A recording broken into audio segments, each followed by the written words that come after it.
মসজিদের মাইক শুধু একটি যন্ত্র নয়, বহু মানুষের কাছে এটি 5 ওয়াক্ত নামাজের ডাক। ভোরের নীরবতা ভেঙে যে আজান মানুষকে নামাজের সময় জানায়, সেই আজানের মাইককে ঘিরে এখন পশ্চিমবঙ্গে তৈরি হয়েছে নতুন এক বিতর্ক।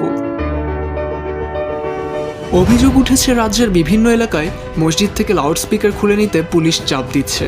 কোথাও দেওয়া হচ্ছে নির্দেশ, আবার কোথাও পুলিশ গিয়ে মাইক খুলে দেওয়ার ঘটনাও ঘটেছে বলে অভিযোগ। আর এই ঘটনাকে ঘিরেই সংখ্যালঘু মুসলমানদের মধ্যে তৈরি হয়েছে নতুন আশঙ্কা।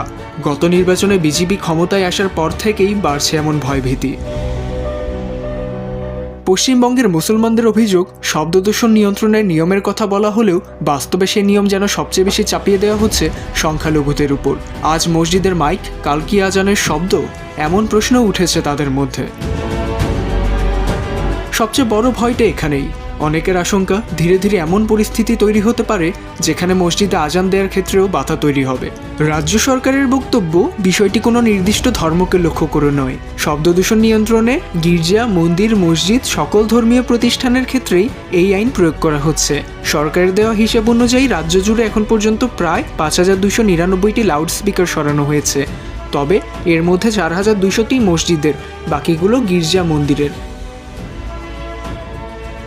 প্রশ্ন উঠেছে নিয়ম প্রয়োগের পদ্ধতি নিয়ে। আইন যদি সবার জন্য সমান হয়, তাহলে তার প্রয়োগও কি সমানভাবে হচ্ছে?